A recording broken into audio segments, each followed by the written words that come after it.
तो क्वेश्चन है कि चूज़ द डिफरेंट नाउन, यानी कि इसमें 4 क्वेश्चन दिया गया है, बस तुमको पहला क्वेश्चन हल करना है। इसमें 5 वर्ड है और एक जो है ना मतलब सभी नाउन है, क्योंकि सभी तो कुछ के नाम ही है ना।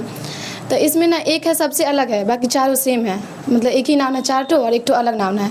तो तुमको उस नाउन को चुनना रहेगा जो कि सबसे अलग है। बताओ कौन सा फर्स्ट क्वेश्चन में कौन सा अलग है? इसमें सबसे अलग है क्लास, क्योंकि ये पूरा झुंड को दिखा रहा है। इसमें जो हो जाएगा टीचर, वो हो जाएगा कॉमन नाउन, ये भी कॉमन नाउन, क्योंकि ये पूरा जाति का बोध करा रहा है। और ये भी हो जाएगा कॉमन नाउन, ये भी कॉमन नाउन हो जाएगा। तो कोई दूसरा क्वेश्चन है, इसमें भी 4 नाउन ही है और 1 ठो ना सबसे अलग नाउन है और तीनों एक ही है। तो इनमें से जो सबसे अलग है ना वो तुमको चुनना है। तो दूसरा क्वेश्चन को हल करो।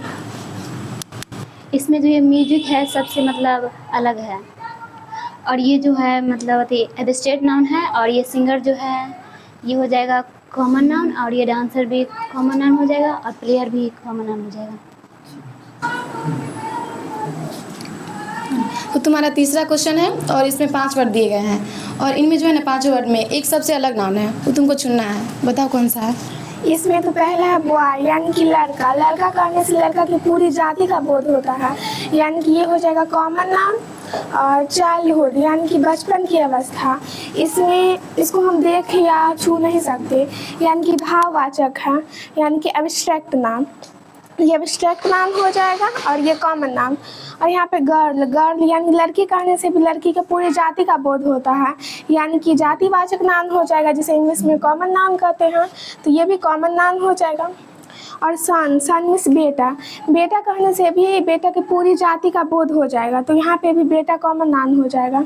और डॉटर मीन्स होता है बेटी, और बेटी कहने से भी तो वही पूरी जाति का बोध हो जाएगा। बेटी के जितने भी बेटी होंगे उस सब का बोध हो जाता है यहाँ पे, यानी कि डॉटर कहने से जाति का बोध होता है, यानी कि जातिवाचक संज्ञा है और जिसे कॉमन नाउन कहते हैं। तो यहाँ पे हमने देखा कि बॉय, गर्ल, सन और डॉटर, ये चारों जो है ये कॉमन नाउन है। यहाँ पे जो चाइल्डहुड होगा ये सबसे अलग है, ये एब्स्ट्रैक्ट नाउन है। तो इसमें से चाइल्डहुड है, ये सबसे अलग प्रकार का नाम है।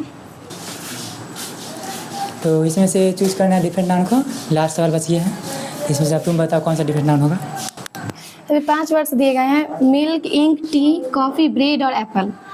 तो मुझे इनमें से सबसे अलग चुनना है। तो ये जो मिल्क है, मिल्क मतलब होता है, इसका हिंदी होता है दूध। तो दूध तो एक द्रव्य पदार्थ है, तो मतलब पानी जैसी चीज़ होती है, तरल चीज़ होती है, इसलिए इसे हम मटेरियल नाम की श्रेणी में रखेंगे। ये हो जाएगा मटेरियल नाम।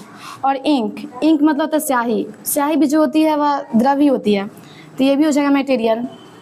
और टी, टी मीन्स चाय, तो ये भी तो तरल चीज़ होती है ना, तो ये भी मटेरियल नाम हो जाएगा। फिर कॉफ़ी, कॉफ़ी भी तरल चीज़ होती है, ये भी मटेरियल नाम है। और यहाँ पे ब्रेड, चूँकि ब्रेड को ना इंग्लिश में ना मटेरियल नाम की श्रेणी में रखा जाता है, क्योंकि इसे मटेरियल नाम की श्रेणी में रखा जाता है। और जो एप्पल है, मतलब एप्पल हम कहेंगे तो सेब की पूरी जाति का बोध हो जाएगा, तो यहाँ पर एप्पल है कॉमन नाम। तो हम लोगों ने देखा कि milk, ink, tea, coffee, bread, ये पांचों ही जो है वह मटेरियल नाम है, लेकिन यहाँ पे एप्पल जो है कॉमन नाम है, तो इसलिए यहाँ पे सबसे डिफरेंट होगा एप्पल।